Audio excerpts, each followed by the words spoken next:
بسم اللہ الرحمن الرحیم۔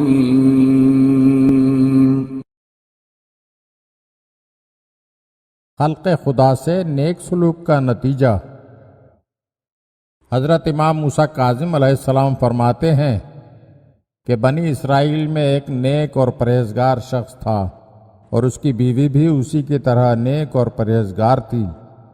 اس شخص نے خواب میں دیکھا کہ کوئی اس سے کہہ رہا ہے، خدا کی طرف سے تمہاری عمر کی فلاں مقدار معین ہوئی ہے، جس میں سے آدھی آرام، نعمت اور کشادگی میں گزرے گی اور آدھی سختی میں۔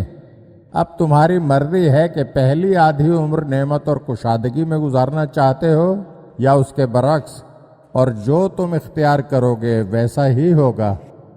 اس نیک مرد نے کہا، میری بیوی میری شریک زندگی ہے، مجھے اس سے مشورہ کرنا پڑے گا۔ جب صبح ہوئی تو اس نے اپنی بیوی سے خواب بیان کیا اور اس سے رائے طلب کی۔ بیوی نے کہا، بہتر یہ ہے کہ پہلے نصف کو کشادگی اور آرام و آسائش کے لیے اختیار کر لیں، شاید اس کی وجہ سے خدا ہم پر عنایت کرے اور نعمت خدا ہمارے شامل حال ہو جائے۔ رات کو خواب میں اسی آدمی کو دوبارہ دیکھا۔ اس نے پوچھا، کس حصے کو منتخب کیا؟ اس شخص نے کہا، عمر کے پہلے حصے کو۔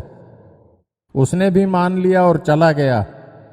دوسرے ہی دن سے دنیا کی آسائشوں نے ہر طرف سے ان کی جانب رخ کر لیا اور وہ نعمات خداوندی سے مالا مال ہو گئے۔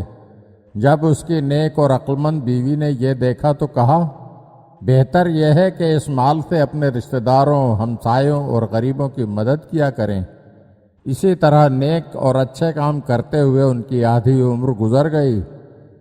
عمر کے دوسرے حصے میں اس نیک شخص نے خواب میں اس آدمی کو دوبارہ دیکھا جو کہہ رہا تھا، چونکہ تم لوگوں نے اپنے مال کے ذریعے غریبوں اور ہمسایوں کے ساتھ حسن سلوک کیا ہے تو خداوند عالم نے تمہاری پوری عمر کو آرام و آسائش میں بسر کروانے کا ارادہ کیا ہے، اور اسی طرح ہوا جیسا اس نے خواب میں دیکھا تھا، اور یوں ان نیک میاں بیوی کی تمام زندگی آسائش و آرام میں بسر ہوئی۔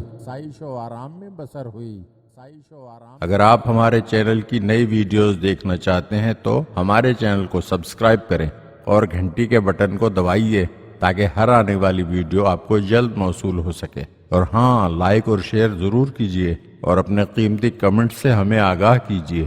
شکریہ۔